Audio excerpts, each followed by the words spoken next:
Hello everybody. So this is the Brickhopper. It's a factory ship and it's available for download so you can go grab it. Let me go ahead and show it to you and talk about what it's about. I'm really looking forward to the planets update, but unfortunately there are no planets at the moment, so we're just going to land on this round asteroid. I did most of my testing on Wasted Space's planet, and everything works real well if there's flat space, but obviously flat space is not very easy to find on an asteroid. We're going to just have to fake it. So, because this is a factory ship, it is intended to run from planet to planet and help whatever colonies are there. It can help you set up a colony, or it can help you deploy more stuff to that colony, or repair the colony, or whatever it needs to do. So it can handle a couple of colonies worth of work. And it's a VTOL. If you hit 1 while you're in the primary command seat, and now the VTOL works. It works fine in the other direction, just hit 1 again to make it go back to being horizontal. But let's go ahead and land this thing.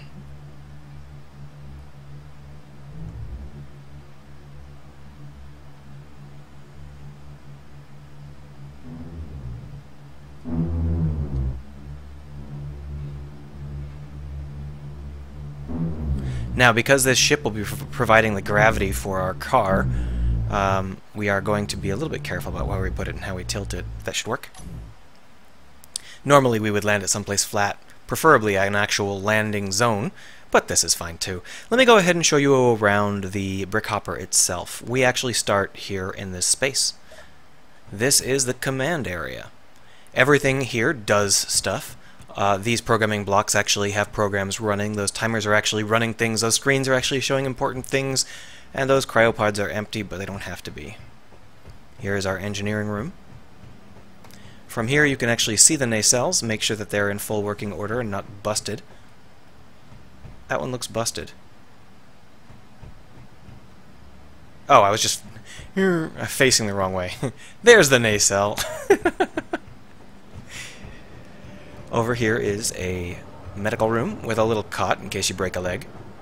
But up here is where you would actually do all of your sleeping. So these are the amenities. 6 beds, although you wouldn't have a crew higher than 3 most of the time. Some lockers, some eating, some entertainment, a nice view. It's the same view as you have from the command area. More command room, engineering room, more entertainment. And on both sides in the back there is a bathroom. You have access to the engineering room, but it is not pressurized. The only reason you'd go in there is if you wanted to install upgrade modules. I've left enough space that you can actually cram all of the upgrade modules in, if you decide that you'd like to. If we go all the way down and out the bottom, here is our airlocks out into space. Now, these airlocks are a very simple design. You just open the door, press the button, and then open the door. And if you're going the other way, you open the door, press the button, open the door, press the button. It's very straightforward. And this is the Agate Miner. Now, this mining vessel can detach and back away without moving this docking arm just because of how it's shaped. Because the docking arm controls are a little bit complex, but I'm going to go ahead and pull the docking arm away manually rather than work with that. Let's go ahead and lower the ramp. The ramp is designed to work on an absolutely flat surface, and if it impacts with the ground, it's going to get torn up. In this case, we don't have to worry about that too much. And let's jump into the Agate here. The Agate is an Autominer, and if we are in the seat, you can see all of the instructions over here, and some more instructions over here, and some advanced information.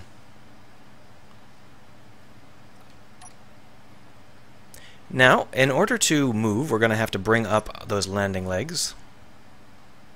And then we're going to have to back up. But you can see that we are flying away. Ah! Well, the problem is that the space balls need to be turned on in order to have any mass. So let me go ahead and turn them on. I think I want a little bit more mass than this. There we go. Whoa, let's not go that way. So we actually can use jump jets, which we'll use to not fall off the edge there. And running around with this is very much like the original Mass Effect's car, where you could run around. The wheels aren't quite as good, so there are some, there are some things where it could be better. But all told, it's fairly straightforward. Now you can see that the arm over there on the back is kind of wiggling and wobbling.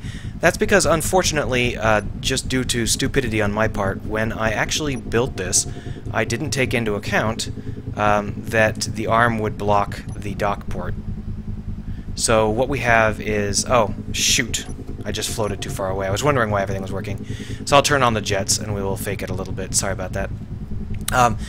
See that docking port? Well, the arm actually blocks it when you put the arm into travel mode, so that's the big downfall with this. I'll have to figure out a better design later, but we can just bring this arm up.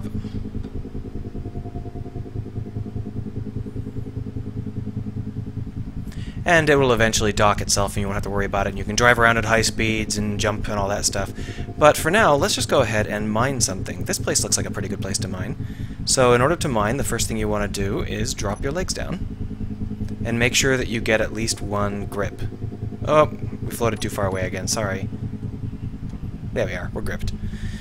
Man, I can't wait until there's an actual gravity field. You can equip gravity on this ship, but then what happens is your gravity is always pointed down according to your ship, which makes climbing hills really interesting.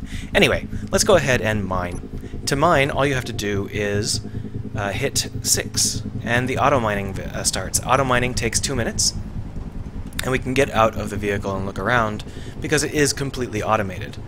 Now, obviously, the auto mining only can mine stuff it can reach, so in this case we're going to be mining a whole bunch of stone, but it doesn't break, it does a good job. You could build 2 or 3 of these cars if you'd like, and then since it takes 2 minutes to auto mine, while you're auto mining you could drive one around to a new position and hit auto mine on that, and then come back and, you know, multitask. You could even do it as a drone, but I don't recommend that because things can go wrong, and it's very difficult to see what's going on if you're a drone.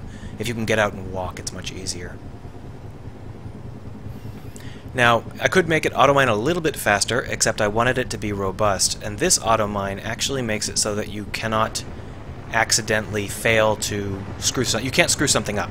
If there's rock above you, it'll still mine okay, and if there's weird stuff below you, it'll still mine okay. There are very few fail conditions.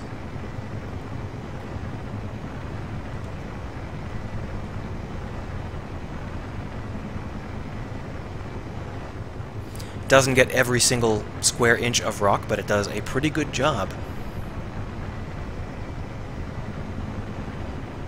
And I don't recommend getting too close, or it will drill you. It does not have an automatic drill disconnect, because if it did, it would end up accidentally screwing up the drills and you know, damaging itself as it was pushing them into the rock.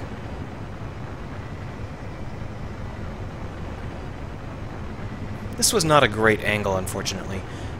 Because of the way that voxels are actually stored in the game world, certain angles drill a little bit more well than others. You can see here we've got this stupid outcropping, which it normally would have picked up, but just didn't quite make it this time. That's fine. We're not going to bemoan if we miss a little bit of rock. And now it's done, and it'll bring it back up and ready it for locking again. And that is how the agate works. Now, if you've got enough patience and you want to see how this works in a real world, you can load up the world of Wasted Space and print this in, but you're going to have to add a whole bunch of mods, unfortunately. This has a lot of mods that Wasted Space wasn't using, which is fine. Or you can wait until the Worlds pack comes out, and I will re-release an upgraded version of this when Worlds are possible. Either way, this is an interesting little toy because it has both advanced VTOL and advanced auto mining in the same package. So if you're wondering how to do those sorts of things, you can always download this pack and investigate exactly how I built this ship and this car.